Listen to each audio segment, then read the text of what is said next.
there is one thing in the world that you cannot buy, you cannot replace, you cannot repair, you cannot do anything with, and that is time. So it's how you're gonna spend your time. Coupled with that, in this 21st century problem that everybody seems to have is ADD. Nobody has the capability to focus.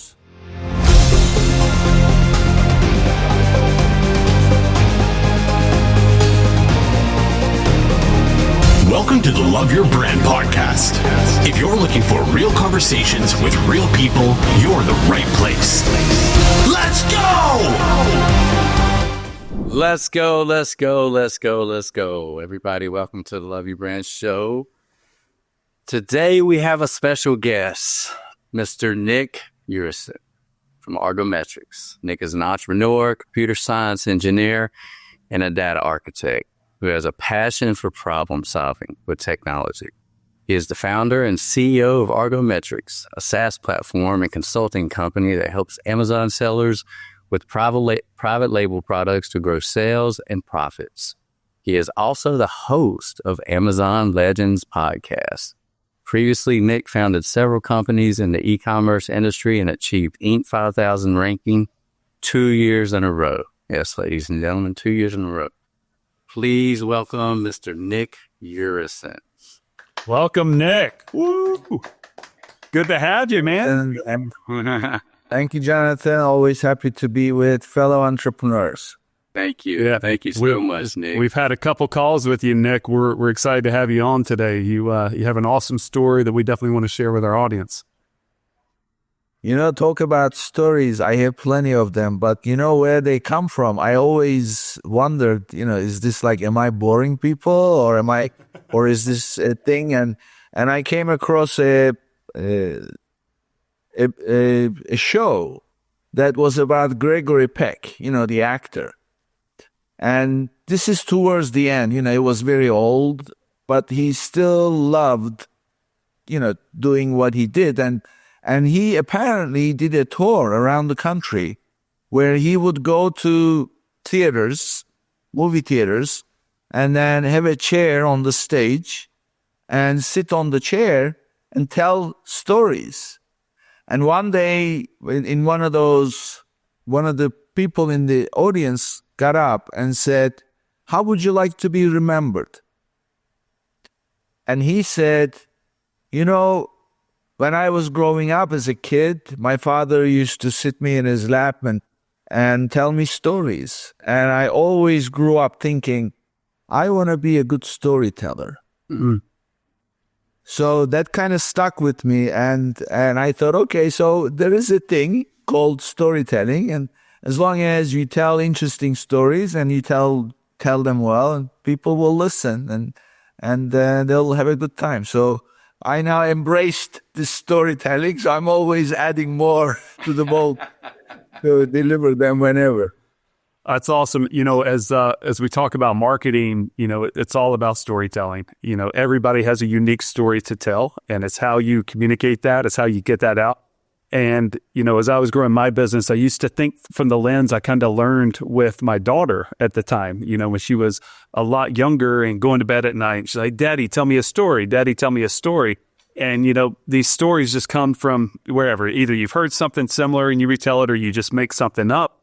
And I would watch her response as I'm telling a story. You could see the things you start sharing and it's putting her to sleep, or you could see the things that I'm sharing where her eyes got big, like what's going to happen next. And it was like, if we pay attention to our audience and see what puts them asleep, or we see what keeps them engaged, then we can navigate that story and kind of communicate in a way that really pulls them in, hooks them in. So I agree with that. All about storytelling, man. Yeah. And nobody wants to be told anything. Nobody wants to be lectured because everybody knows everything, but they're always interested in stories. That's it. All right. Well, give us the inside scoop. You are an Amazon legend.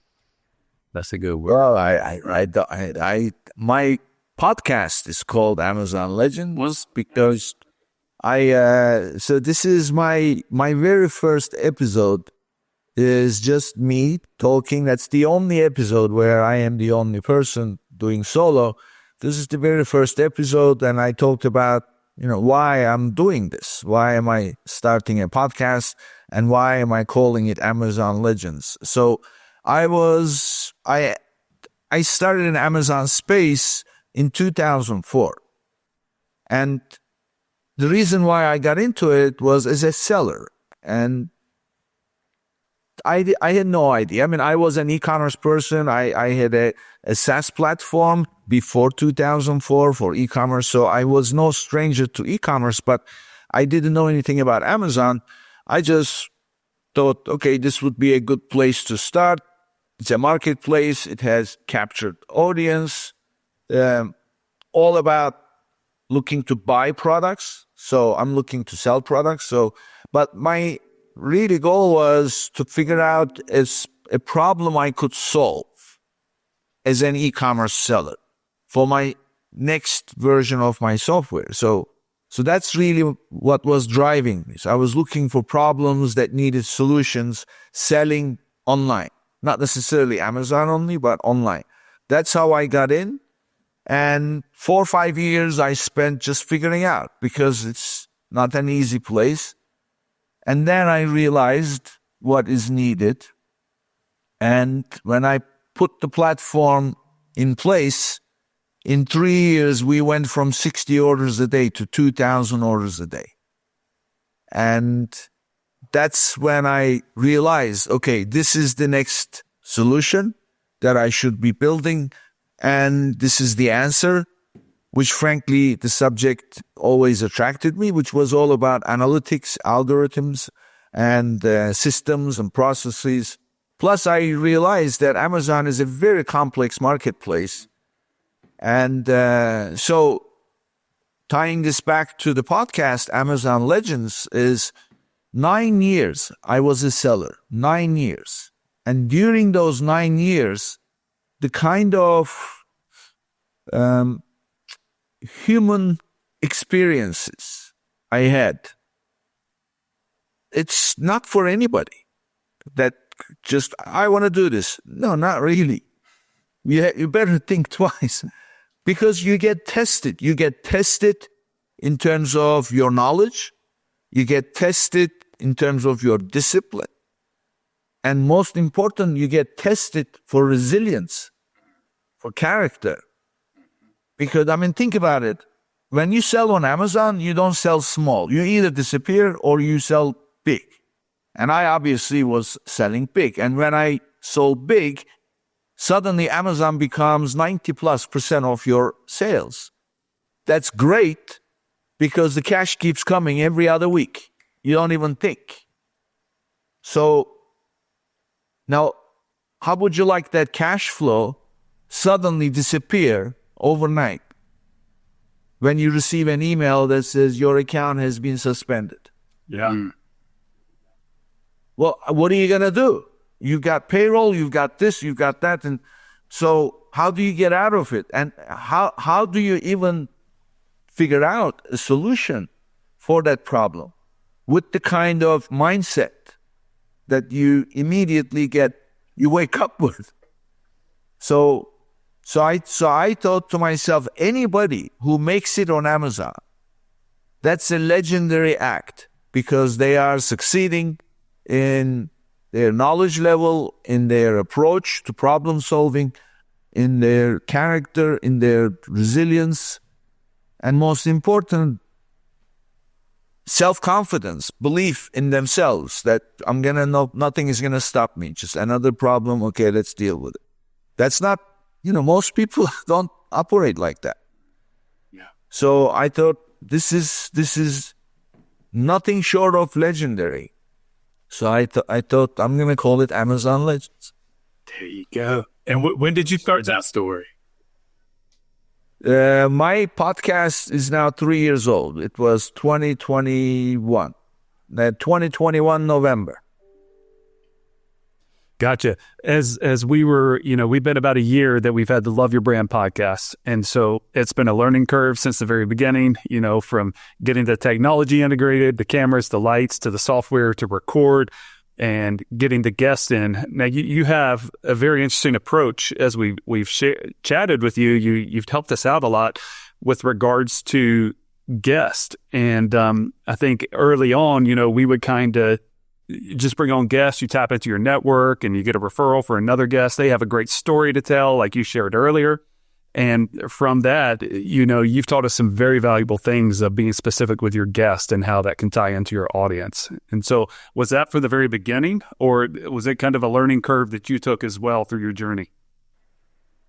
It was, what's the best way for me to put? At the very beginning, first 5 episodes, it was nothing. It was, my expectations were nothing. Except that I was a keynote speaker on a virtual event, and one of the other speakers said, you should start a podcast because you have a lot to say. So I always liked the new stuff. So I thought, okay, I don't like writing blog articles. I don't have time for it. So I thought, okay, this I can do. And I started it. So there was no expectation in terms of guests and what I'm going to do. But also that coincided with 2021, post-COVID, which is getting back to normal or trying.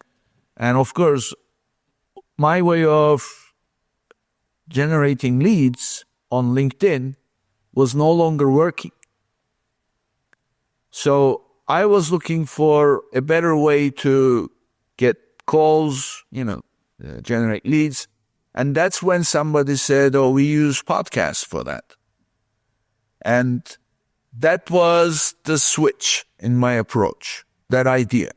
It doesn't belong to me, but this gentleman who provided the service to put together podcasts for people that generated leads. And I started, and I hired them immediately.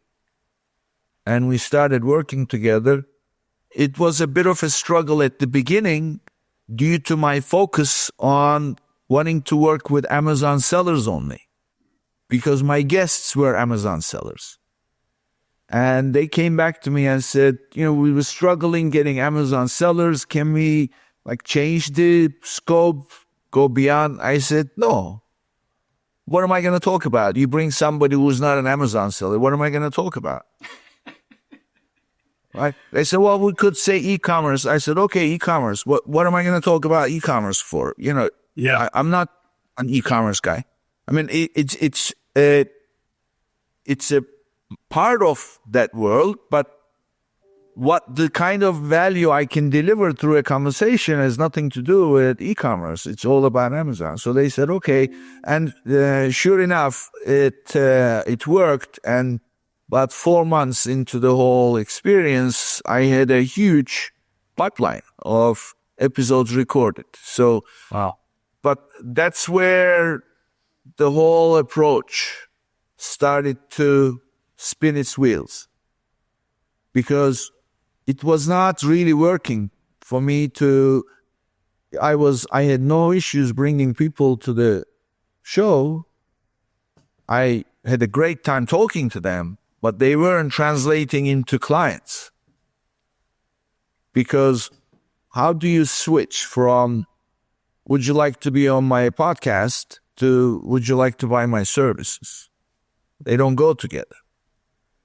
And that's when my engineering mind kicked in, and I started to dismantle the whole process and then try to match it up to what it is that I'm trying to accomplish. So, and one end goes in the guest and comes out the other end as a client. Well, how does that happen?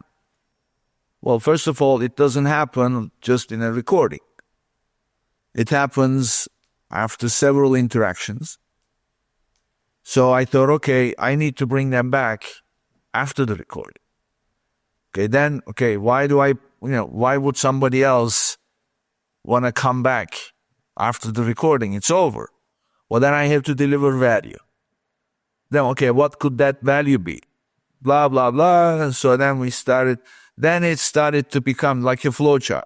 A bunch of boxes starting to add up. Would you like this? Yeah, of course. Then come to the onboarding call. And of course, you at some point you pivot from being a host to being a trusted person who can help them. So that was really my approach. And that's what really jumped out when Jason and I chatted about that after the fact was, how strategic you were with your podcast, because everybody's doing podcasts now. And I think it's the future. We're just on the cusp. It's still going to take off. But if we're not monetizing a podcast, it's just an expensive hobby, because it has to be funded.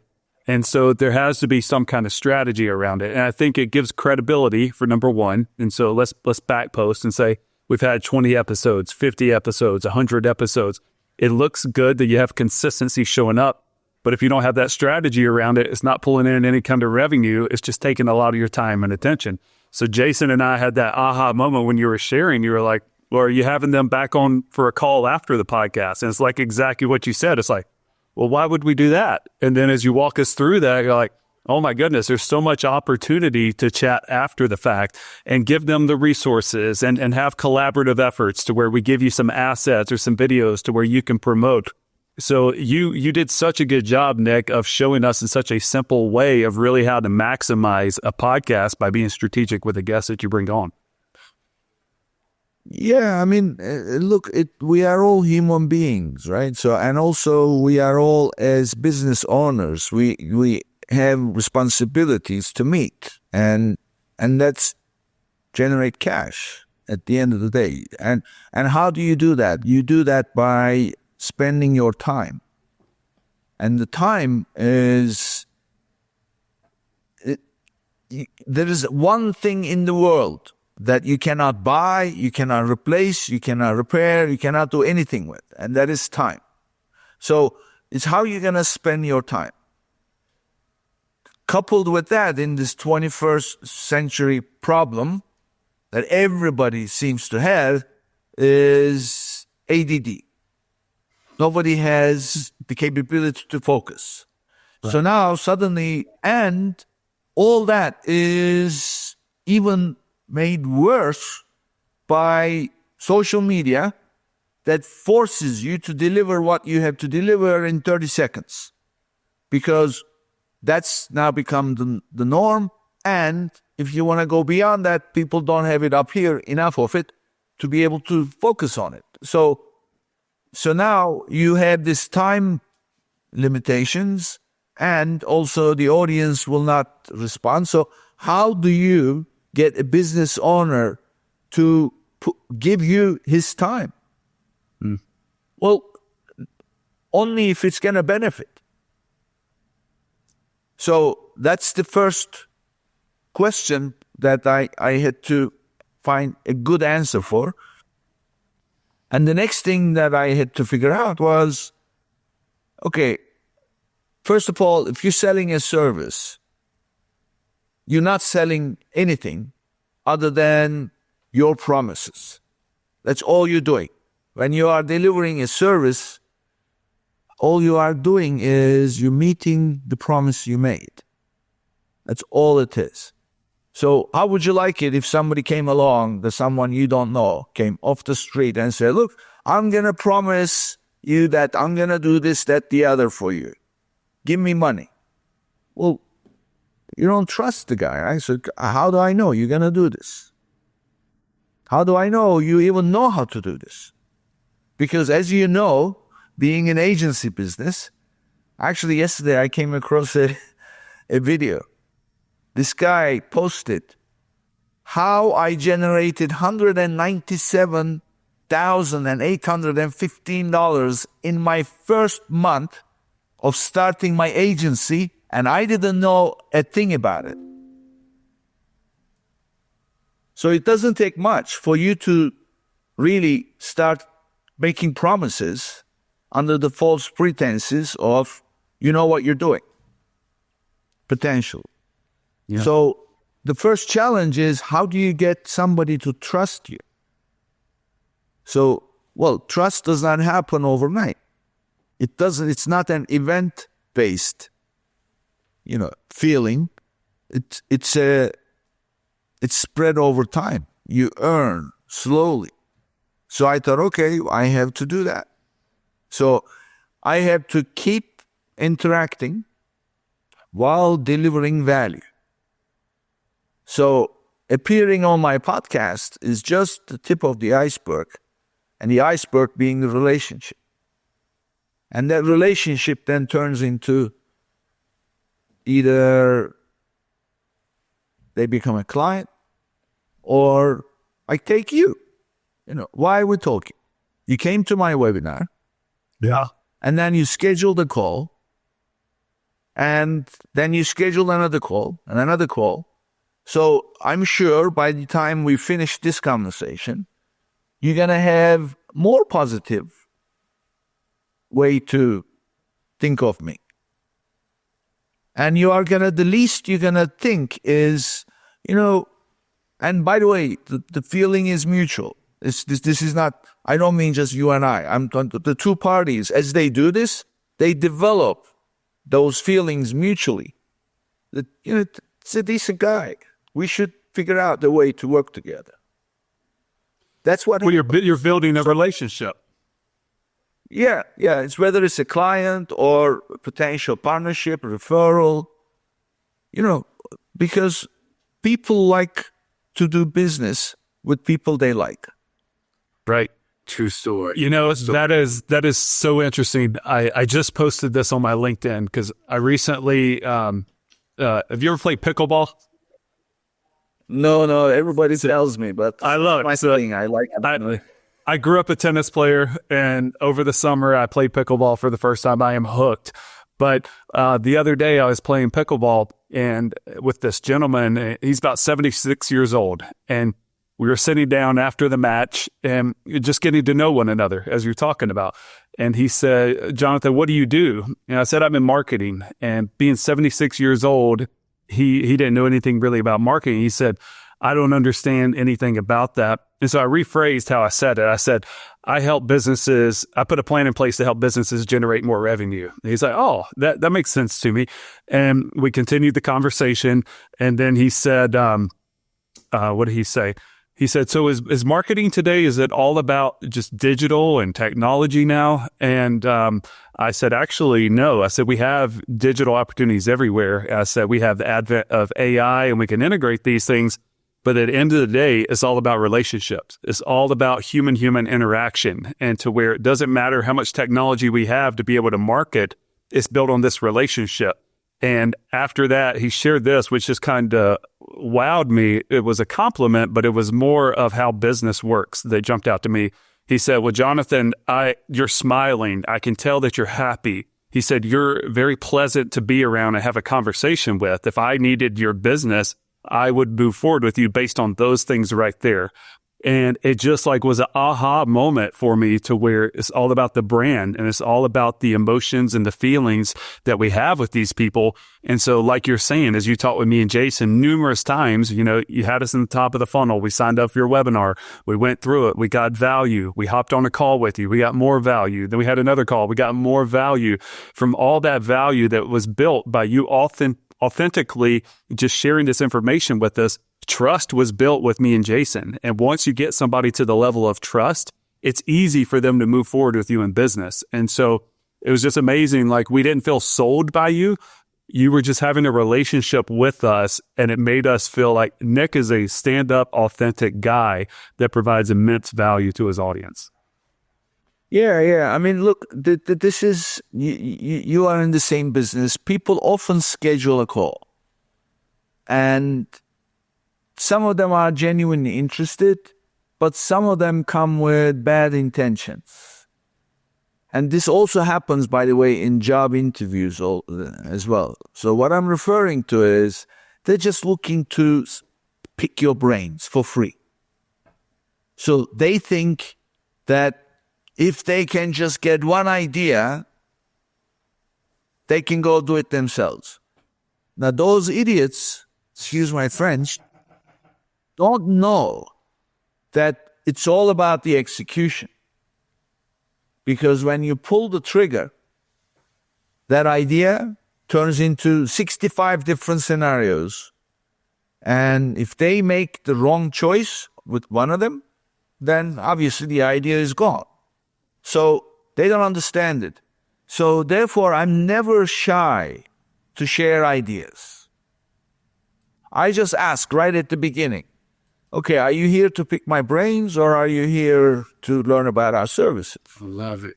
So if they say a bit of both, said, okay, fine, then let's talk about it. In that case, let me give you the brain part in the context of what I would do for you. So that's how I started. And then they say, okay, well, how about in this specific case? Well, then that becomes consulting. And I'm always afraid of giving consulting without knowing everything. So you can schedule a consulting call. We can get into it. So, ideas it's the execution. So that's why I provide whatever I can during the calls that delivers value. And that's designed to do two things. One is get them to trust my professional expertise and also get them to trust me as an individual, that I have integrity and I'm genuine and blah, blah. And everybody understands we all have to make a living, You buy for $2, you sell for $5, and you make $3 profit, and then you pay so much expenses and you got some money left in your pocket. I mean, it's not rocket science. So we are all in that business. But you do that not by give me, but by here, this is the value. So, and that's what I try and demonstrate. I love it. Nick, I have a question. I want to pivot. The last call that we had, you were talking about, I believe, correct me if I'm wrong, but starting your business in 2008 in the middle of a recession. And you made me laugh because you said, I chose not to participate in the recession, because it's a choice, right? That's right. Yeah. I mean, that's one of my favorite stories. So the background of it was, remember I said, took me 4 or 5 years to figure out how to navigate Amazon and what the solution that I would need to create. So when I could see my way, this is actually halfway through that 2.5 years. I mean, halfway through that, but 4 or 5 years. So about 2.5 years into this, I still don't have the light at the end of the tunnel in terms of here is the solution, but I can smell that there is something here, but I just don't know how to really capitalize on it. So in the process, I raised money. And with that, we relocated our offices. I was in downtown Manhattan, hardly the distribution place. So I needed a bigger place. I needed to set up a distribution center. So I raised money and then we relocated. We got new SaaS platform for order management system, blah, blah. So we're gearing towards this major launch. And the major launch is intended to capitalize on the holiday season of 2008. So I never forget,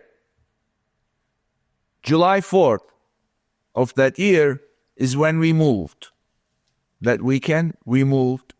And so I'm thinking, okay, 2-3 months, we will be ready to launch. The order management system is going to be ready and so on and so forth.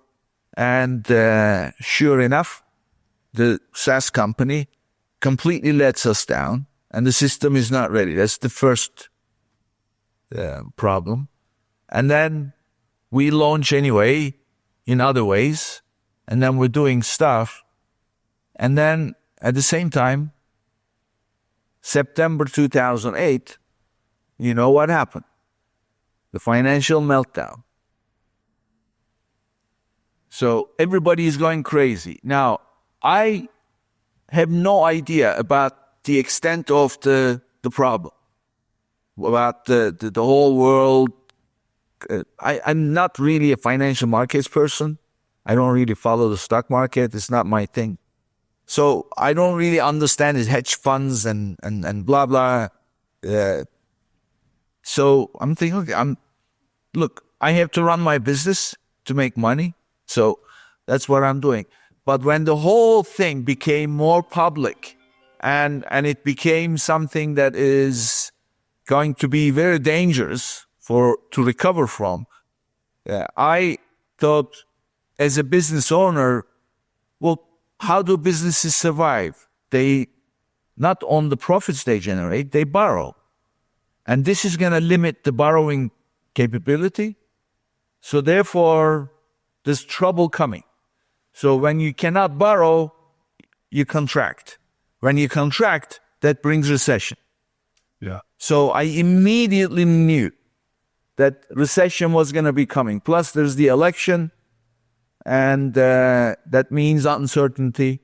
I thought, okay, we're heading for tough times.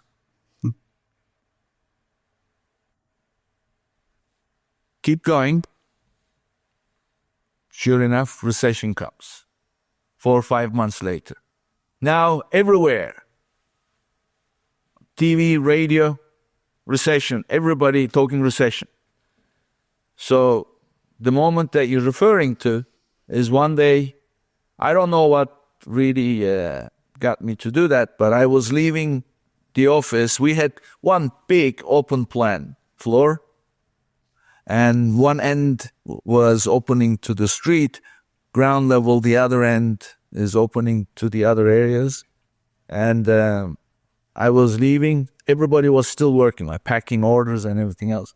And so I was leaving the office. I opened the door, and something stopped me, and I turned around and I said, guys, everybody says there is a recession, but don't worry, we refuse to participate. So keep going. Awesome. And we registered growth that year and the year after. So of course it helps what kind of business you are in, being online retail and being the kind of vertical we were in. I'm sure it helped, but those decisions were not made without calculations. So it was all about long-term planning but most important, attitude. Because if I'd suddenly given up and said, oh my God, we will never, then the whole thing would have turned around in a totally different way. Absolutely. Yeah. I think it's there's always a easy way out, right? There's always an easy way with everything in life and business in general. You've always got multiple paths to take. And usually, the best way, the one that will actually get you to where you want to go, your vision, is the hardest way. But us as human beings, we tend to gravitate towards the easy way, right? The less painful way, the less friction, right? So it just sounds like you said, hey, I'm not going to play this game. We're going to go hard. We're going to make it happen. And, let's go. And that's how you got to be. Even this year, a prime example, my whole message this year, and Jay Hill knows, is, guys, you've got to be proactive. I don't care what the world looks like. I don't care if we're in a silent recession, if you're uncertain, I don't know your political stance or whatnot, but it's like, who cares, right? But if you're not going to close your doors, you got to move forward, right? If you're not growing, you're slowing. If you're not, you've got to continue to move. Like, what's your other option, right?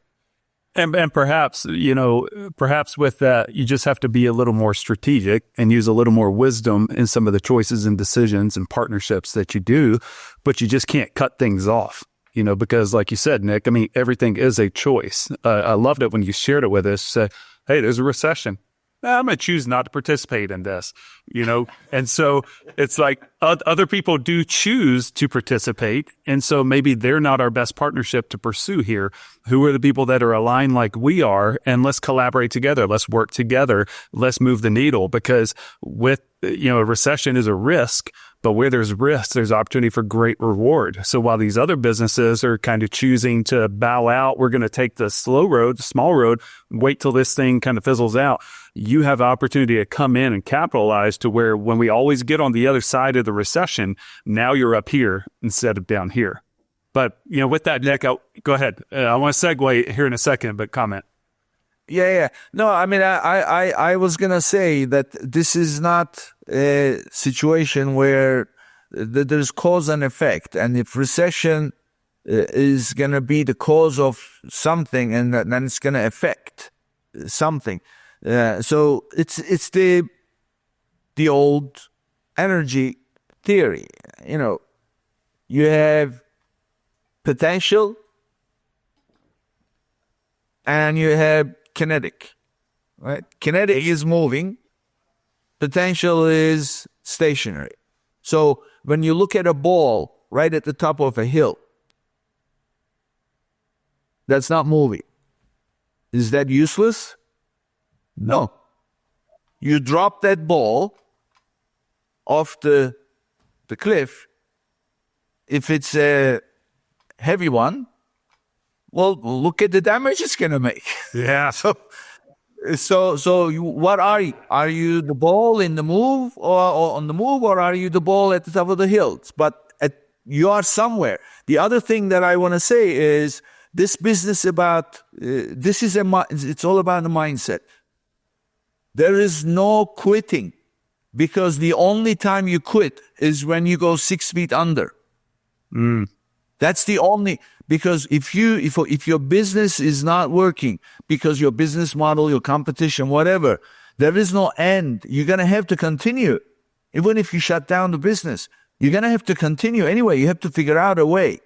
So this business about, okay, that's the end, it's BS. There is no end unless you are dead. So what's the answer? The answer is to pivot. It's to pivot. You have to know when to pivot, and pivot to what? So when you look at it, you are always on the lookout. Okay, how are things working? What are some signs it's going in the right direction or not? Otherwise, is it time to pivot yet? All the companies, all the entrepreneurs, they know how to pivot if they are going to be successful. So this thing about, just give me a break, you have to keep going, especially if you have a family. What are you going to tell them? Right. Exactly. All right. So Nick, clearly you're a guru on Amazon. We talk all about Amazon selling. Before we kind of segue into you with Amazon selling, I bet a lot of people don't know about kind of the Jeff Bezos story that you shared with us, and how long it kind of took. We see right now the end of Amazon. Well, you know what I mean? We see Amazon as the giant that it is globally, but a lot of people don't know the past couple of decades of what it took. So maybe fill our listeners in about that whole story before we go into you selling on Amazon. Yeah. I mean, so like I said, when I started, it was 2004. It was still the early days, but I never forget this. I mean, I was following because I was in e-commerce space. My first internet startup was in 1996, 97. So I've been in the internet business since the beginning of the internet business. So I know the story of the entrepreneurs and all those early IPOs and the kind of impact they had, good and bad and everything else, the ideas that worked, didn't work, and I know it all. And I never forget those days. They used to hold this thing called the Silicon Summit. And Tom Brokaw would host this event, and they would invite all the CEOs of the tech startups, like Bill Gates and Steve Jobs and Jeff Bezos and you name it. So, ironically, one of them was Michael Bloomberg. Now, everybody knows Bloomberg as like a tech, Bloomberg Media and everything else. And if you go to see his building, it's like a modern, like a spaceship But as yet, this guy I was watching, and he had the most dinosaurus ideas. Like he would shut down ideas and things like that. I'm thinking, how is this guy here? So anyway, during the year 2000, before the bubble burst, the 2000 Silicon Summit had Jeff Bezos as one of the guests. And Tom Brokaw asked, can you spell profit? And he said, Prophet.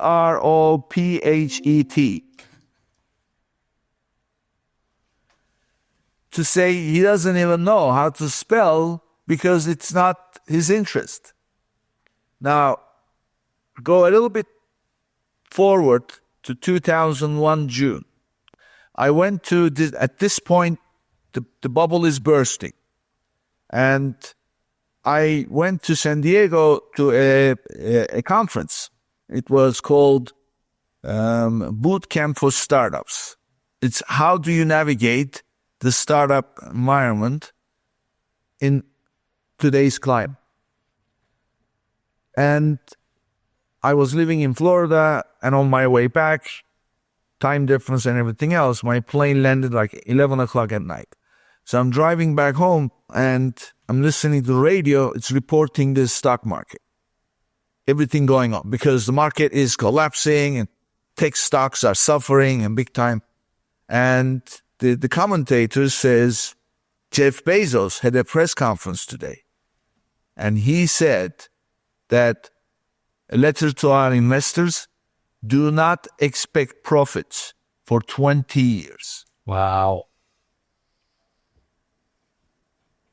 20 years. So this man had a 20-year vision. Now, you and I can say something today, say, do not expect anything for 10 years. But it's another in 2034, you and I talk again, and I say to you, remember 10 years ago I said this is what was going to happen 10 years later? Look what's happening today. Now that's a whole different ballgame. Well, you know what happened? That was 2001. In 2001, post-COVID, they changed their policy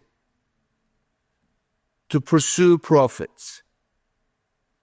And they purged all the vendors that they would buy from ordinarily and said, sorry, we're no longer buying, but you're welcome to come and sell directly yourself.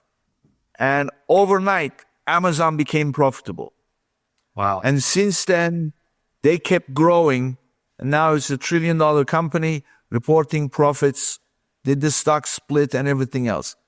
This man had a 20-year vision, and he delivered exactly 20 years on the dot. And he got jacked too in the process. That's amazing. That's amazing. True story. Wow. That's cool. So Nick, what was it specifically about Amazon? So take it from there. What was it about Amazon that got you into pursuing that vehicle as a platform for you to sell on? Well, look, I was born and raised in Turkey, and Turks have a very rich history, full of cultural stuff, wisdom, and everything else, and we have a lot of sayings. And one of the Turkish sayings is, if you hold the honey jar, you lick your finger. That is to say, if you are working with honey jar, what happens? The honey goes all over the place, right? And you start licking it, then it's sweet. Right? You benefit. Okay. So in fact, you end up actually consuming honey at no cost. So what happened was, when I started working on Amazon and I see the kind of machinery that this company was putting in place and how it worked, and and how it was growing year over year, I thought, this is it. This is a magnet that's gonna draw people. There is an old business saying that always try to take a growing share of a growing market. If you take a growing share of a reducing market, you will be the only one standing with whatever share you have. You're going to have 100% of a market that doesn't have a need for what you have anymore. So even if you are taking a reducing share of a growing market, you will automatically be expanding the amount of business you're putting in place. So that's why I thought, okay, this is going to keep growing as long as it's competitive, but I don't mind it. And it's complex, and I like complex because complex usually means less competition. So I'm going to stick with this. And that worked out for me. So talk about the complexities so those would push certain people away because they don't want the complex. Most people want easy. What can I do? So what are some of the complexities if somebody's looking to do Amazon selling? Oh, there's no end to it. Well, that's how people like. Yeah. So, you see right there, that's the number one complexity. There is no such thing as give me the top three. There is no such thing. Okay. You want to talk about manufacturing? You want to talk about fulfillment? What are the fulfillment models? Which one would make money? What are the metrics? And then you want to talk about marketing? Are you reselling or are you building your own label? If you're building your own label, then how are you going to market? You want to do? There is no end. Yeah, that makes sense. There's no top. That's the complexity. And unfortunately, especially in America today, okay, give me the bottom line. Okay, well, excuse me, you know how many line items there are above the bottom line? So which one do you want to talk about? Yes, we all work for the bottom line, but in order to understand the bottom line, you have to understand the line items. Nobody understands it or has the time or the patience. So let me ask my question from a Sure. Yeah. Okay. I'll ask. Well, anyway, go ahead, and then I'll ask after you. So yeah, let me ask that question person so we can cue in. Right. Let me ask this question from a different way, Nick. Instead of asking about the complexities, let's say that I have an interest in selling on Amazon, and somebody like me, I have pretty good technological understand how the platform works, understand marketing and business, how that works. So let's say I wanted help in what you have to offer and how you would partner with me. Walk us through what that would look like if somebody were to partner with you on that. Is that you asking the questions to see what to sell, as well as setting it up, as well as talking, revenue, profitability, all that stuff? Yeah, the logistics of setting up and blah blah, they come really at the very end. First of all, what is the product? Why would people want to buy your product? And who is the customer? What is your customer avatar? So, it's the age-old example. You go to Dunkin' Donuts, you pay so much for coffee. You go to Starbucks, you pay a lot more. So why? Then who is the customer that goes to Starbucks? So they already know who their customer is, and that's who you are working for at the end of the day. So that's the first thing. And then the next thing is, what they call the unit economics. How much you're going to buy it for? How much you're going to sell it for? Now, will that customer that you're going to target pay that? And now it's about the line items that I was talking about. How much you're going to sell it for? Okay, you're going to run promotions from time to time. When you do, then your margin will shrink. So take that as the baseline. Between that and landed cost of the product.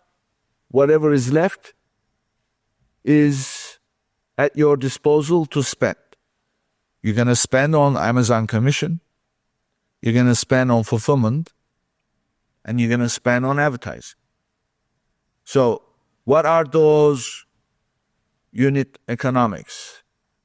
And one other thing, my favorite line, I have not heard this anywhere mentioned.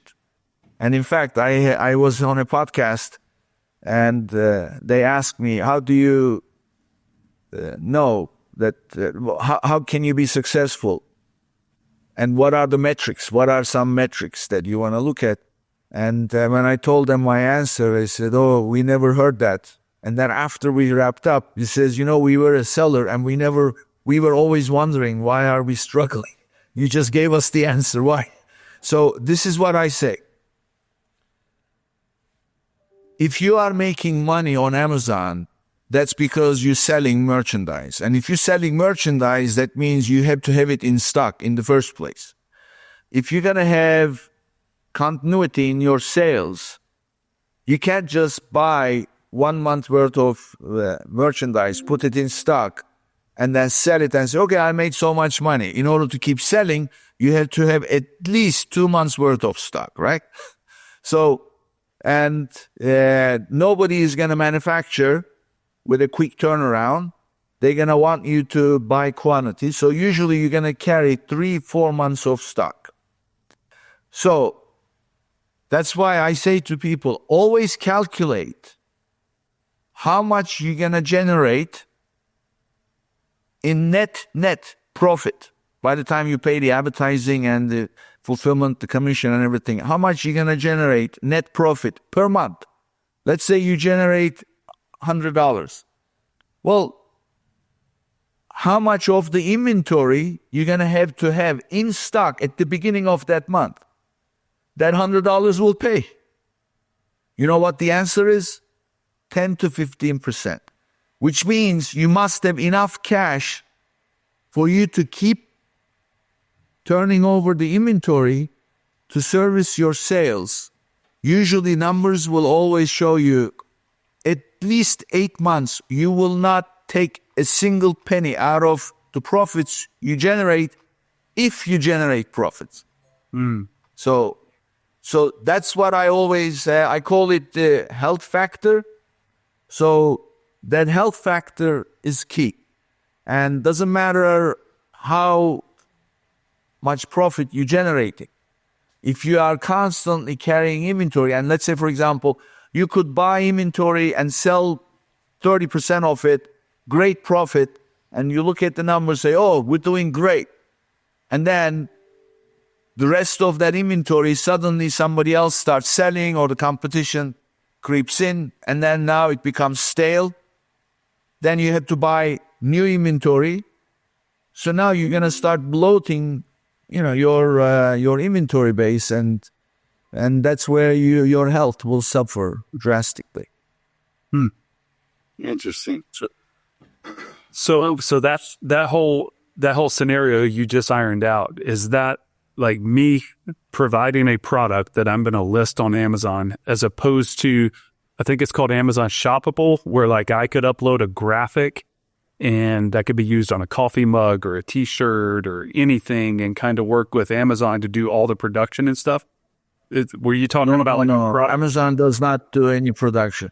We're talking about, let's say you're going to sell coffee mugs. You buy 1,000 coffee mugs, you send them to Amazon warehouse, and then you drive business to that coffee mug, and when it's sold, Amazon will ship. But there is no, the term shoppable, the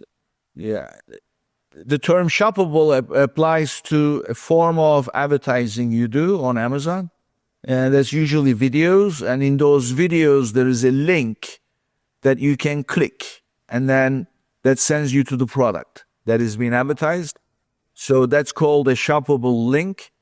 And what I will tell you also is, a lot of people say, oh, I don't have to do anything. I can just list whatever is in my supplier's warehouse. And then, when somebody places an order, they can ship for me. I don't have to worry about anything. I don't get involved with inventory. You know what that is? That is a pipe dream. It does not work. Because in order to be, first of all, if your supplier is doing it for you, that means they're doing it for other people. That means you're competing on the same product. So you go to Amazon, you look at a listing, and then there are 24 other sellers. Well, guess what happens? They start price wars. And then very quickly, it's race to the bottom. Whoever is selling cheaper. And so you're not going to make any sales, bottom line. Let's say that you do make sales. Well, you know what your supplier is going to do? They're going to say, give us your UPS account number or FedEx account number. We'll use your account to cover the shipping. And they'll cover the shipping. And if you are equipped to audit that UPS bill, you are going to very quickly find out that UPS will be ripping you off with all kinds of extra charges. Doesn't matter, even if they don't. You will have no revenue coming to cover that shipping cost. Because Amazon doesn't care. If you charge shipping, you're not going to be competitive anymore. If you don't, you're eating the shipping cost and you're paying. So this is if every single piece you sell is purchased and never returned. If they return, now you are even double screwed because now you have to pay his shipping back. You are stuck with the merchandise. The supplier, where does the merchandise go? Does it get sent back to you? Now you are not set up to handle returns or anything. And what are you going to do with the return? So that's why I call it pipe dream. Forget it. It's called drop shipping. Do not get into it. Yeah, and I think I said the wrong word. I don't think I was supposed to say shoppable. I think, is it merch on demand? Is that a part with Amazon? Oh, okay. So there is merchant fulfilled. In other words, who is doing the fulfillment is the question. It's either Amazon FBA or merchant fulfilled or FBM, fulfilled by merchant or fulfilled by Amazon. So whoever is doing the fulfillment. And I would always, anybody who's getting into this kind of stuff, I always say, go with Amazon FBA. Let Amazon do the fulfillment for you. You will never, you have like, I don't know how many million, 200 million Prime members. They all get shipping the following day or 2 days. And now you're going to come along and say, I'm going to do my fulfillment myself. Well, when am I going to get the order? Well, a week. Well, thank you.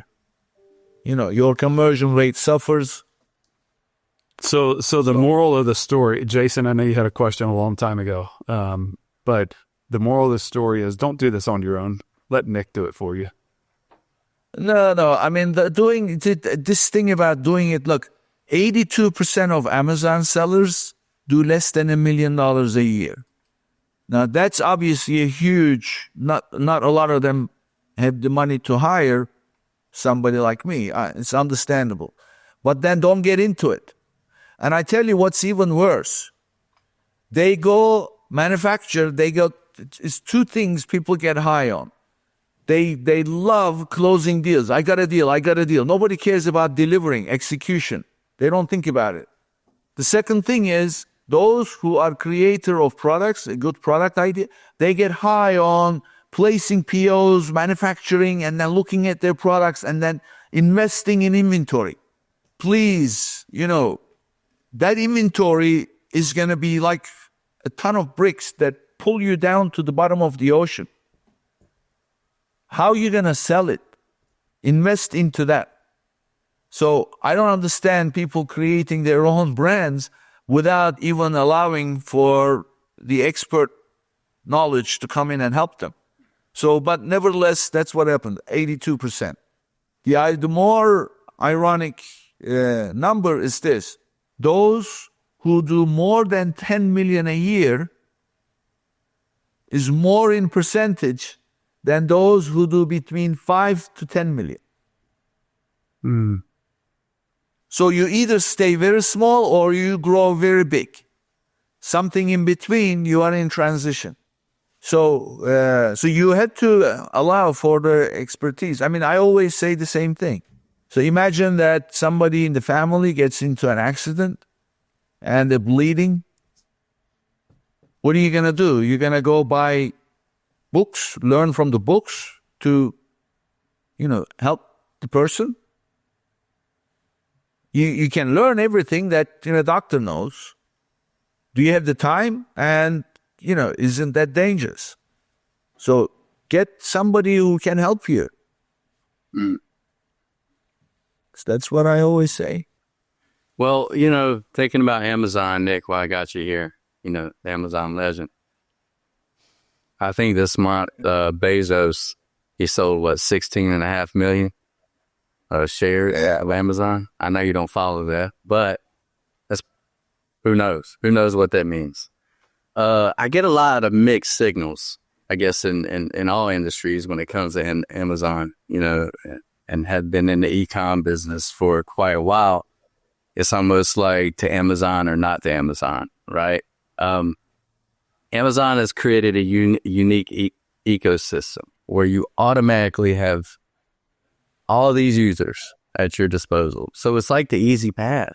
It sounds easy. It's like, hey, you've got an audience already built. All I have to do is pay money, send you my product, and I'm going to sell, right? Building a brand has become secondary as far as if you're just doing Amazon. And the way that they have built this ecosystem, it's almost impossible to retrieve your audience out of Amazon. So if for some reason, I think you said in the beginning of the episode, what happens when you have a very lucrative Amazon business and for some reason it gets shut down, right? Roll, you put all your eggs in the one basket. So I know a lot of people listening have, they've created brands, they're existing brands. They maybe have multiple silos. They don't put all their eggs in the one basket. They may sell in traditional e-com space and market, but they may say it's a necessary evil to have like an Amazon division of their organization, which I always say is a different animal. I'm like, hey, treat it completely separate, right? It's own ad revenue, own fulfillment. It's its own animal than traditional e-com. But I always get the question, like, should we go into Amazon or should we pull out of Amazon or should we focus on building our audience? And I think the biggest message, I guess, this year that I've become attuned with is your audience needs to be your number one KPI. If you cannot reach out and speak to your audience, that whatever message you're delivering or service or product, then there's a problem, right? That you've got to pay for it or you can't retrieve it. I think that's why you've seen such a big increase in Substack and different platforms, because over the past year, you've seen a lot of people's businesses just get cut off at the knees, right? So I think that would be if you could talk about that, like businesses that have traditional e-coms that are thinking about going into the Amazon space, companies that are looking to go into the Amazon space, but I see it being very, very difficult to build a brand, a sustainable brand if you're just in Amazon alone. Now, if you're just selling, to the masses, you've got a lot of product and that's your business model, go be it. That's a whole new business model.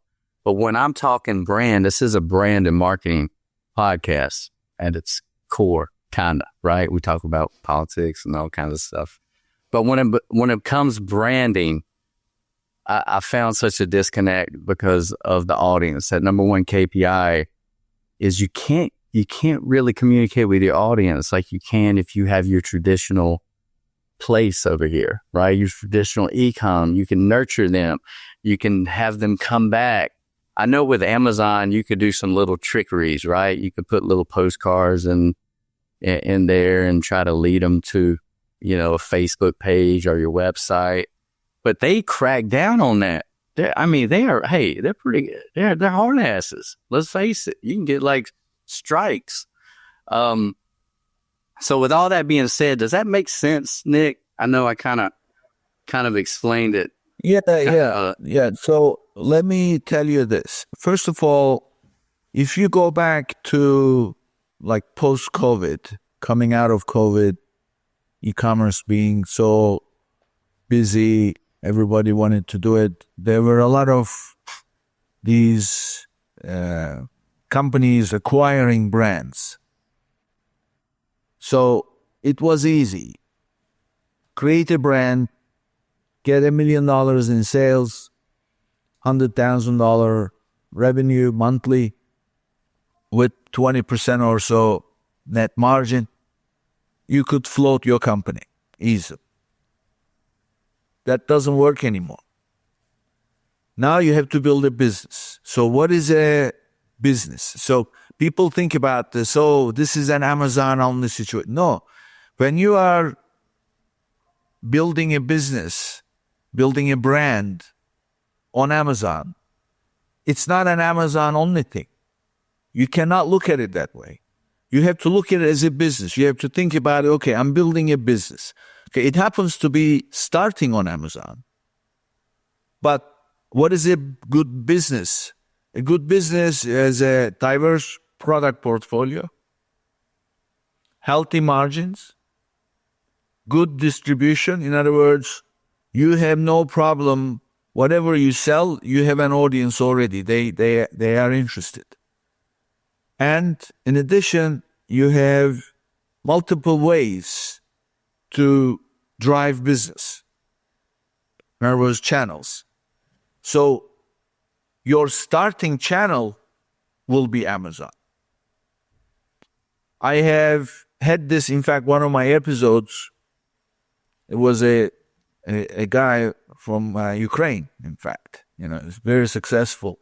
We had a debate as where to launch, Amazon or website. So it was a very fun episode to create, and I took the side of the best way to launch a brand is on Amazon. So that's my position, and I tell you the reason why. First of all, why are you building your brand? Are you looking to build your brand always to be selling direct to consumer, or also do you have plans to do wholesale? A lot of brand owners want to have wholesale. So if you're going to sell wholesale, that means you need to convince a buyer to give you a PO. So where do you think those buyers go to see how your product is performing? They go to Amazon and they pull up the listing and they look at how it's performed. Number one. Number two, if anybody is going to buy anything from you, they're going to go Google it. Guess who serves up the product results, product search results on Google? Amazon. You're not there, you don't exist. Reason number three. When you are selling a product on your website, who are you going to sell to? Someone who comes to the website. Not really. You're going to sell to someone who comes to the website and decides to click checkout and completes the purchase. You know the kind of hurdles you have to jump over to get that sale? Hey, they got it. And how do you bring those people? How many people is it going to take to come to your website for you to pay to bring to your website only for you to make one sale? You don't pay any of those things on Amazon. Reason number four. Let's say that you do. Let's say that you have deep pockets to do all this. You're not going to be making money. You're going to be bleeding through this. And you don't have enough of it because you're new. But with Amazon, you have something called reviews. Amazon is a program called Vine. I don't always advocate Vine, but You pay them $200 and it's guaranteed to deliver you 30 reviews. 30 reviews. While where the reviews come from? Reviews come from orders. You don't charge for it, it's zero. But the point is, those reviews are gold. So now what happens is, you are collecting user feedback about your product while selling. No marketing dollars other than advertising your keywords or whatever that you pay for, but it's for every click. In other words, if people see your product, then you pay for the click rate. But you know what that does? It gets your product ranked up. If you know how to run the campaigns, now every one of those clicks is helping you rank up while giving you product reviews, generating revenue. So why would anybody in his right mind go start on a website that nobody knows about? And by the way, let's say you do it all and you don't have any money problems. What is the best case scenario? You get many, many, many orders. So now you have to deal with returns, refunds, phone calls, emails, customer service, and fulfillment. Well, let me ask you this, Nick. Many, many orders. I'm going to push back just a little bit. I don't think I've ever seen a good brand start on Amazon. Like, maybe they did. You know, I go on Amazon, I see a lot of knockoffs and a lot of company names that I can't really understand, right? They're just misspellings and they're unique. Cool. And there's nothing wrong with it. Sometimes I have purchased some of that, but never have I went and searched for their brand online. And sometimes I've gotten the product and I have not enjoyed it. It's been like, man, I wish I would have went to this real brand with a real website, with a real value that has communicated to me, that has nurtured me. And I wish I would have did that. Now, in saying that, I think with a website, I agree with your Ukrainian friend that you got a chance to really nurture and show the value of your product. You don't just get a little video and a sponsored ad post. And when you talk about Amazon reviews, as you know, that's been a mixed bag as of late. People are like, they're like, I don't even know if I trust these Amazon reviews because some of them look so fake or purchased or whatnot. It's hard to tell. You know, it's like Google reviews. Who knows nowadays?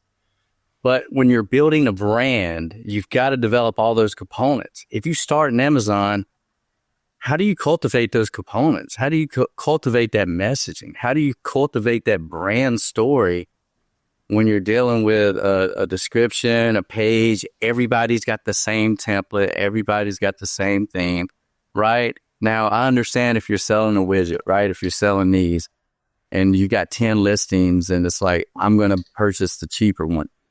But when it comes to brands that I recognize that I'm known through traditional marketing, say they did social media, say, you know, they might sell on their website, and I happen to see them on Amazon, I've got to verify that it's actually coming from them and it's not coming from someone else. So that would be the only pushback that I would have is starting a brand. If I was doing a test market, being able to cultivate and identify my persona directly and give my message directly and the way I want to nurture them, how they come in through the funnel, depending on what kind of personality they are. You don't have the capability in Amazon. And I want to retain all that information. I don't care if it's 10 customers. If they're my quality 10 customers, I want to nurture them. So the best way that I've known how traditionally in over 20 years is from traditional marketing, is having a website, promoting your product. Then you could take that model because it works. Then you could take that model and open it up in Amazon if you want to go down that path. But that's also a different revenue model. They take a lot of your profit in Amazon as well, right? So I think it's a both and. because, if I'm starting a brand, I would do both. Because think of Amazon as like a search engine where when we go to Google, we type something that we're looking for. It shows up. So if I'm going to Amazon, I'm typing something that I'm looking for and it's going to show up. And we want it to rank up top to be one of the first ones. But I agree with Jason. So I'm in agreement with you, Nick, here on Amazon. There's a brilliant approach there. But I think let's take social media as an example. The purpose of social media is to build a community and to build a brand in that community. And we dictate that based on the culture we create, the brand we create, and how we promote on social media. And now, like within Instagram, there's certain things I've purchased within the Instagram app to where I never even left. I didn't go to a website. I didn't go to Amazon. I was within Instagram to where I was able to purchase. But using the social media and my website to really get people in to know what my brand stands for and get my raving fans, get my brand ambassadors to where they know this is the best. I want to partner with them. I want to purchase with them because of what they stand for. And I'm in agreement with Jason to where if I'm on Amazon, I just have my product there, people don't know what my company stands for. Because if we're just going to Amazon and looking for the cheapest thing, what are the primary two things that Amazon, what we like about it? It's very convenient. It's easy to just push that button and get it. And I get free shipping to where I'm going to get it same day or next day. So that's the appeal with Amazon. But if I'm looking for something cheap, I'm just going to go on Amazon. If I want a memorable experience, I'm looking more for the brand. So I think it's a both and I would put money and effort into both sides of it. Well, okay. So first of all, remember when I started talking, I was talking about you have to look at it as a business. I'm never for the idea or advocate for exclusively selling on Amazon only. Okay. What I'm advocating for is launching on Amazon first and then roll out another channel and another channel and another channel. Because every channel has its own policy requirements, procedural requirements, and also fulfillment issues. You can't just go, okay, I'm going to sell on multiple markets. Well, excuse me. How many people do you have working for you? How much money do you have? Right. So you have to put one channel. Now, think about this. You have a marketplace that has 60% of the market share. And then you have everything else. In that everything else, if you sell on your website, you don't even exist. So remember, increasing share of an increasing market.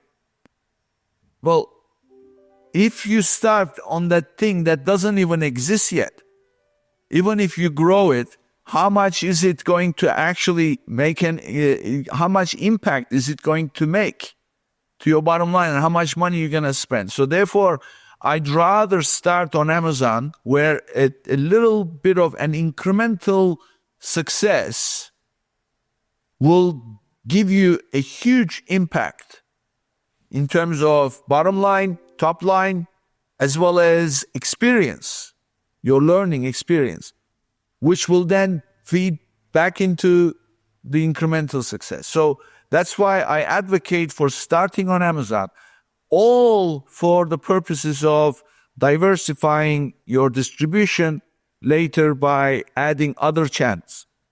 But they all have the same principle behind them, building a brand. And I will respectfully disagree, Jason, with some of the things you said.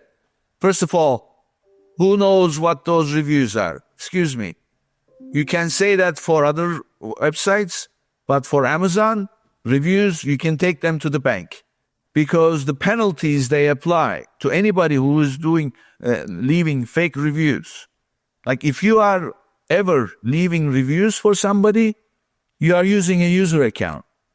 Well, I think it's the way they incentivize it, Nick. This came across. Those reviews, I'm here to say those reviews you can never dispute. Nobody is perfect, but Amazon reviews, you can trust their integrity. And people do make decisions based on those reviews. And the other thing is, who knows what's your brand story? Well, in fact, on Amazon, there is an area to post your brand story. There's something called A+ content. There is something called premium A+ content. Amazon is very heavy for brands to be able to articulate what they stand for. So, in addition, in your brand analytics section for brand owners, customers are immediately put into different buckets. Frequent shoppers, at-risk shoppers, top shoppers, or whatever. So they have 5 brands, and you can run promotions geared towards each and every one of those. But forget about all this. My biggest argument for the approach is this. I heard you say, okay, instead of doing it on Amazon, I'd rather focus on that 10, learn from that 10 clients, and then grow. Well, this is the biggest misconception people have. The cost of doing business online, and I'm not talking about cost of marketing even, or cost of inventory. I'm talking about the kind of infrastructure you have to put in place to do business online. Systems, processes, algorithms, data, analytics, knowledge that you have to hire somebody to learn from. Those things cost money. Yes. The only way you are going to recoup that investment and make money is if you target, if your objective is to do business at scale. Correct. So right from the get-go, if you're not looking to grow to a large scale, then forget it. You're going to die. Because it's going to be like, okay, how much profit margin do we have? 60% net. Great. 70% net. Great. 65% net. Great. Not possible, but let's say that you are achieving those. Okay, how many dollars did that add up to? Well, $345 for the month. Well, Nick, how would that pivot look like? So if you start in Amazon, you're working backwards and you've got to go create your other outlets. Are you saying that you gather your data from Amazon, you get some sales under your belt, then you invest, then you take a chance and invest the money and build your own infrastructure and own your own audience and nurture your brand? Absolutely, yeah. So this is the other thing. This is the other misconception. So what happens is, when people start building their brand or they're selling, what they are talking about is they are primarily concerned about selling. I say this, if you want to sell online, sales is not your biggest challenge. Your biggest challenge is inventory, replenishment. How much cash is it going to take? Do you have any idea, as a new seller, how many pieces you should order and when? You have no idea. You have no historical data. You have no trends developed yet. No nothing. So what do? You go, say, okay, we'll just go blind, place the first order. Order 1,000 pieces. Start small. Okay, fine. Now 6 months into the future, you've got some data. Using that data, you now have a better way to order. Now, God forbid you are selling seasonal. Then forget it. Be completely down. But if you are not selling seasonal, then at least some things are, it's 2 years before you have a reliable way to project your cash deployment. So, come on.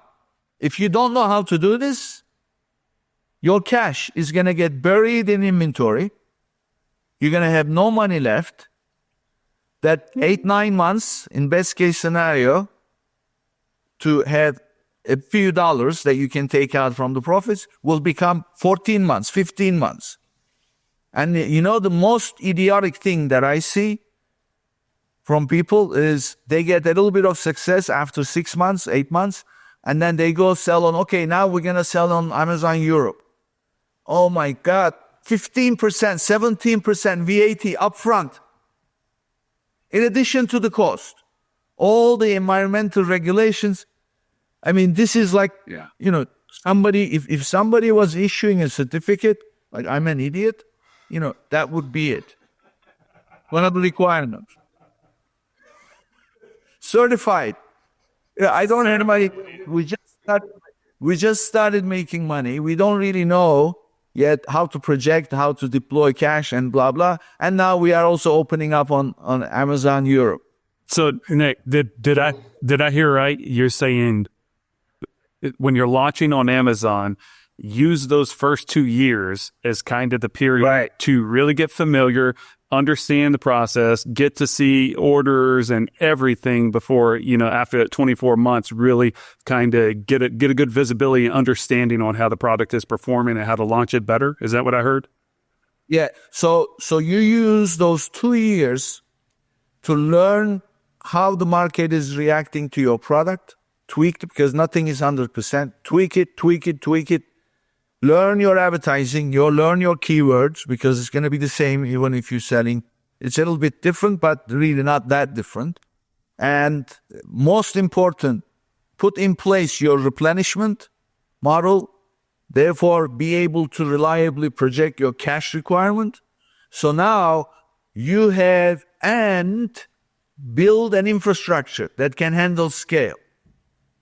Now, once you have that in place, then you can say, okay, if we launch now on, let's say, Walmart or on our website or on, social media driving back to the website, influencers driving back to the website, how many pieces can we sell per month? What is the impact of that extra revenue on the cash requirement? That's what we are really trying to figure out. Because based on Amazon projection capabilities, you are also going to be able to apply that model to your other channels and say, okay, collectively, this is how much cash we're going to need. Do we have that? Yeah. Yes, we do. Okay. Because the worst thing you can do, as you know, stop a campaign from producing because you've run out of the advertising dollars. Yeah. So you don't want to stop anything. So that's why I say 2 years later, start launching one channel at a time. And I would absolutely go for the website. But, this doesn't mean that you have to wait for 2 years before promoting your brand through your website. I say right from day one, launch your website. Just don't make it an e-commerce site. Instead, link it back to your Amazon. So if you're on my website and you hit purchase now, it just opens up an Amazon? Yeah. That creates actually the convenience of you not having to worry about how many pieces do we have in the warehouse, how many pieces do we have on Amazon, is it selling on Amazon, maybe it's not, maybe bring it back. I mean, you don't want to deal with that. Well, everything is centralized. I think with that too, Nick, is that all of us experience Amazon. And most of us purchase every day, so we understand how the process works. There's an expectation that we have with this brand, Amazon, that I get it fast, I get it affordable, it's an easy process. And so if somebody's buying my product on my own website, they don't know how that interaction and experience is going to be. And so I think hearing it out, this makes total sense to where Amazon, there's that credibility there to where if it pops up, if I go find something on the website, it pops up in Amazon, I know, hey, if I have to return it, that's an easy process. If I have to get a new size, that's an easy process. And it's just those things of easy when I think of Amazon. Yeah. I think the brand affordable, right? They built it into the brand. So it's not one size fits all. I don't think it is anyway. Like, depending on who the brand is, I know a lot of brands that are premium brands that aren't on Amazon. That's just not their silo, right? It's just not a fit. It's just not the right people. Or if they did, they probably wouldn't get purchased anyway. Or, 3 weeks later, they'd have somebody buying wholesale from somewhere else with some knockoffs. That's a tough one. I don't think one size fits all. But you're right. The manufacturing, right? You've got to have that figured out. You got to have your product. If you're buying wholesale and selling retail, you've got to know how much to buy, how much you're selling, how much cash flow it's going to take to float, to the next one. What's your profit? So I totally agree with all that. I think it's, hearing that, I'll have to go back and listen to your episode with your buddy from Ukraine. I want to go back and listen because I truly believe it's not a one-size-fits-all deal. I think it really depends on the product and what's behind the brand, what they stand for. I mean, look, the episode it's a good episode, but it's about launch. It's about launch strategy. Okay, so that's the perspective. And of course, he got slaughtered because he didn't come out a winner.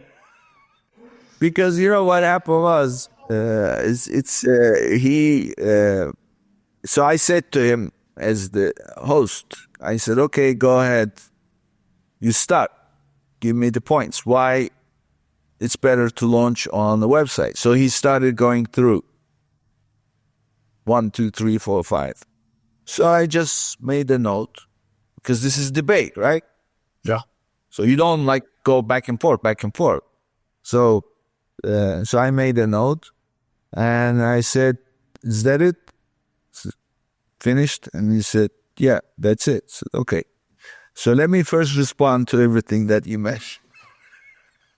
1, 2, 3, 4, 5, 6. Of course, I destroyed every single one of those. And at best, it's a tie. At best, but most of them got destroyed. And then I said, in addition, then I go 1, 2, 3, 4. So I said, therefore, I believe that it's better to launch on Amazon. So that's what you're going to see. That I like I said, I am always in favor of having a website right from the get-go, but link the capability to purchase, like add to cart, to your Amazon listing. In fact, Amazon now has something called Buy with Amazon. So you can have a button and it's linked to the FBA inventory. You can also have that. If you have some money and you are using Shopify, you can do that. So right from the get-go, you start building your brand. In other words, promote why your brand is good through your website. Part of that content you can use on the Amazon listing. Build your mailing list, build your following, build your social media following while selling on Amazon. Decide what business you want to be in. You want to be in the business of customer service, fulfillment, manufacturing, marketing, brand building, or do you want to be in the business of selling while building your brand? Yeah. I think it's much easier to be in selling while building your brand. Then once you're ready, then add another channel and another channel and another channel. And see, this is great, Nick, because, I think that's the burning question that a lot of people struggle with, right? Is where do I start, right? It's like, yeah, or when do I add, or when do I pivot, or what do I do, or heck, is this product better for Amazon or better for something else? So I think that's where your history and your authority in this industry, when people come to you, you help them, navigate that, right? Yeah. Look, there is, I don't claim to be someone who has all the answers, but I've seen enough and done enough. There is very little that I haven't seen or done.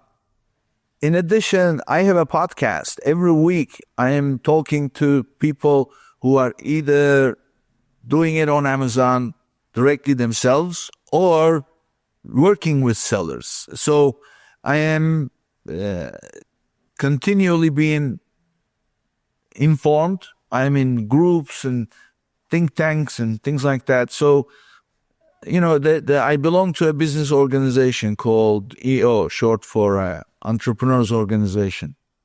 And we usually have small groups, we call them forums, and a member presents his challenges. Every month at the meeting, we get 2 people presenting the challenges. And one of the rules that everybody has to follow in the group, otherwise you get thrown out, is don't tell somebody what to do. Speak from experience. Yeah. Because whatever problem you are having, you're never alone. You're not unique to have that problem. Somebody else has had the same problem or similar problem because your circumstances are unique to you. But the nature of the problem somebody else has had. So we share experience. We call it experience share. I'm here for experience share. So we share experience.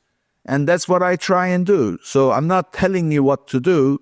I'm just advocating for something based on my experience. And I'm sharing my experience of what it is that I have seen it happen or I have done it myself. So, of course, people are, it's free country, right? Yeah, Nick, this was like a drinking from the fire hydrant episode.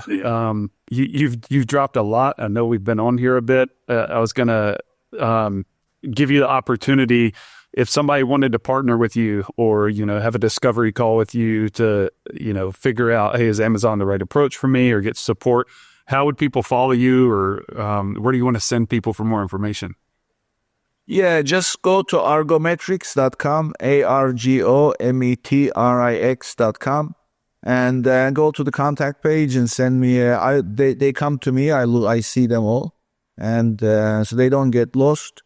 So that's one. And the other thing is, as we record this, coming to the end of the year, in the new year, I'll be launching the next version of our SaaS platform, which will come with a service model that is unique. Nobody has this kind of service model, and it's not bigger, better, cheaper. It's a service model that provides a solution for that 82% that do less than $1 million a year. Wow. To gain access, and I'm not talking about do-it-yourself thing. No, we will hold their hands. We will provide everything. And I'll be launching that in the new year. So anybody interested, we will in fact launch it with an early access program. So it will be limited to a set number of people. Anybody who wants to be part of that, go sign up, go to argometrics.com, and then at least you'll be on our mailing list so that when our launch is done, then we can invite you and come take a look. Man, that's awesome. You don't have an Amazon page? No, I don't sell on Amazon anymore. That was 10 years ago. Man, don't let him get you, Nick. Don't let him do that to you. No, I don't mind. Listen, I like having a little fun, right? It's so, but that's was still, yeah. But he is the Amazon legend. Go to our Amazon legend right here. Yeah, Nick. Well, he's got it all. You can go read about it. It's the seller intelligence platform. SIP. What a cool name. Like SIP.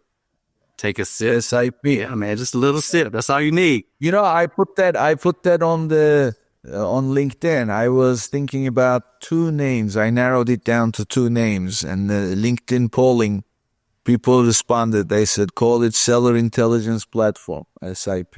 I like it. But that information will be updated. It's going to be replaced with new one as we get close to launch. Well, Nick, Dude, we appreciate you. We appreciate you making the time today. I know this is a massive value to our listeners, to our audience. And so like Nick said, go to argometrics.com if you have interest in launching your product and selling on Amazon. And Nick, we'll have to have you back on for a follow-up sometime because we got more to discuss, the debate about. I love that. Don't come prepared. Absolutely. I'm bringing my notepad next time. I'll see you on kids. Bring it. Awesome, guys. Well, thanks for joining us today. We'll see you on the next episode. Peace. Bye. Bye. Bye. Thanks for listening and joining us on the Love Your Brand podcast. Stay tuned for the next episode, and remember, share the love.